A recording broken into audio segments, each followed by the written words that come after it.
ಓಂ ಶ್ರೀ ಗುರುಭ್ಯೋ ನಮಃ. ಶ್ರೀಮದ್ಭಗವದ್ಗೀತಾ 4ನೇ ಅಧ್ಯಾಯ 39ನೇ ಶ್ಲೋಕ. ಶ್ರದ್ಧಾವಾನ್ ಲಭತೆ ಜ್ಞಾನಂ ತತ್ಪರಃ ಸಂಯತೇಂದ್ರಿಯಃ. ಜ್ಞಾನಂ ಲಬ್ಧ್ವಾ ಪರಾಂ ಶಾಂತಿಂ ಅಚಿರೇನಾಧಿಗಚ್ಚತಿ.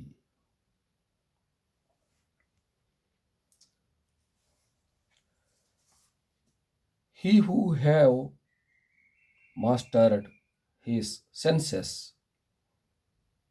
is excessively devoted to his practice and is full of faith, attains knowledge, having had the revelation of truth.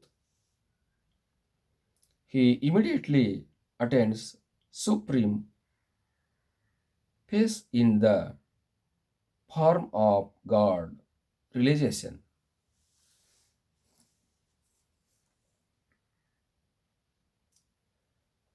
ಮುಕ್ತಿಯನ್ನು ಹೊಂದುವುದಕ್ಕೆ, ಜ್ಞಾನವನ್ನು ಹೊಂದುವುದಕ್ಕೆ ಸರ್ಟಿಫೈ ಮಾಡ್ತಾ ಇದೆ. ಇಲ್ಲಿ ಯಾರ್ಯಾರು ಜ್ಞಾನವನ್ನು ಹೊಂದುತ್ತಾರೆ ಅಂತ ಹೇಳ್ತಾ ಇದೆ. ಶ್ರದ್ಧಾವಂತನಾಗಿರ್ತಕ್ಕಂಥವನು ಜ್ಞಾನವನ್ನು ಹೊಂದುತ್ತಾನೆ. ಬ್ರಹ್ಮಚಿಂತಕನು ಜ್ಞಾನವನ್ನು ಹೊಂದುತ್ತಾನೆ. ಮತ್ತು ಇಂದ್ರಿಯ ನಿಗ್ರಹವುಳ್ಳವನು ಜ್ಞಾನವನ್ನು ಹೊಂದುತ್ತಾನೆ.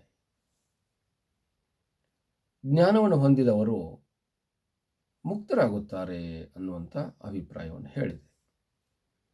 4 ಪಾಯಿಂಟ್ ಇದೆ.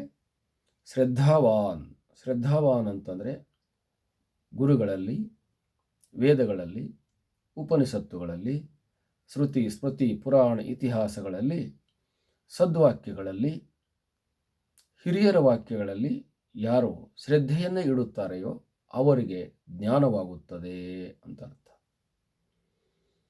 ಇನ್ನು ನಿತ್ಯ ನಿರಂತರ ಯಾರೋ ಆತ್ಮಚಿಂತನೆ, ಬ್ರಹ್ಮಚಿಂತನೆ, ಸ್ವರೂಪ ಚಿಂತನೆಯನ್ನು ಮಾಡ್ತಾ ಇರ್ತಾರೋ ಅವರಿಗೆ ಜ್ಞಾನವಾಗುತ್ತದೆ ಎಂದು ಅರ್ಥ.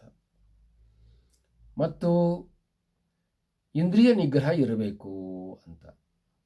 10 ಇಂದ್ರಿಯಗಳು ಮತ್ತು ಕರಣಗಳು, 4 ಕರಣಗಳು, ಮನ, ಬುದ್ಧಿ, ಚಿತ್ತು, ಅಹಂಕಾರ ಅನ್ನುವಂಥ ಈ ಕರಣಗಳು ಮತ್ತು ಇಂದ್ರಿಯಗಳು ಇವು ನಿಗ್ರಹವಾಗಿರಬೇಕು.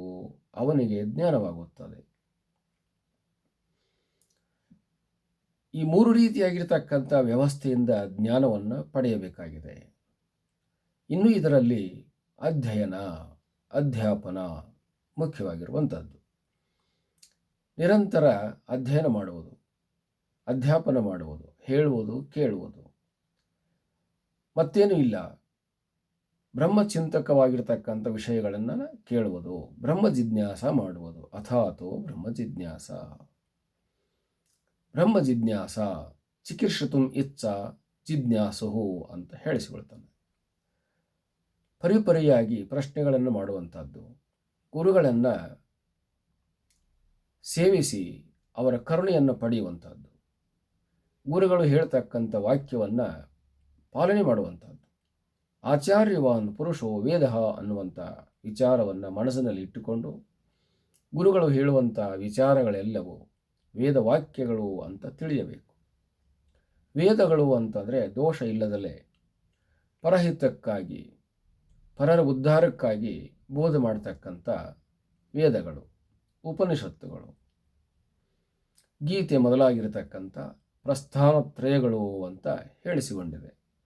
ಇವು ಮನುಷ್ಯರನ್ನು ಮುಕ್ತರನ್ನಾಗಿ ಮಾಡೋದಕ್ಕೆ ಸಾಧನಾಭೂತವಾಗಿರ್ತಕ್ಕಂಥ ಗ್ರಂಥಗಳು, ವಿಚಾರಗಳು, ಆಚಾರಗಳು. ಇವುಗಳನ್ನು ಗುರುಗಳ ಮೂಲಕವಾಗಿ ಕೇಳಿ ತಿಳಿದು ಆತನು ತನ್ನ ಜೀವನವನ್ನು ಮುಕ್ತನನ್ನಾಗಿ ಮಾಡಿಕೊಳ್ಳುವುದಕ್ಕೆ ಇರುವಂಥ ಈ ಸಾಧನೆಗಳು. ಈ ರೀತಿ ಯಾರು ಈ ಸಾಧನೆಯನ್ನು ಮಾಡ್ತಾ ಇರ್ತಾರೋ ಅವರಿಗೆ ಜ್ಞಾನವಾಗುತ್ತದೆ. ಜ್ಞಾನ ಅಂತಂದರೆ ಹೇಳಿತ್ತು ಜ್ಯೇಷ್ಠ ಶ್ರೇಷ್ಠ ಅಂತ, ಪವಿತ್ರ ಅತ್ಯಂತ ಶ್ರೇಷ್ಠ ಅಂತ ಹೇಳಿತ್ತು. ಅಂಥ ಜ್ಞಾನವನ್ನು ಈ 3 ಸಾಧನಗಳಿಂದ ಆತನು ಪಡೆಯುತ್ತಾನೆ. ಆ ಜ್ಞಾನವನ್ನು ಪಡೆದಾದ ಮೇಲೆ ಆತನು ಖಂಡಿತವಾಗಿ ಕೂಡ ಈ ಭವಬಂಧನಗಳಿಂದ ಬಿಡುಗಡೆಯನ್ನು ಹೊಂದಿ ಮುಕ್ತನಾಗುತ್ತಾನೆ ಅನ್ನುವಂಥ ಅಭಿಪ್ರಾಯವನ್ನು ಇಲ್ಲಿ ಹೇಳಿದೆ. ಹರಿ ಓಂ ತತ್ಸತ್.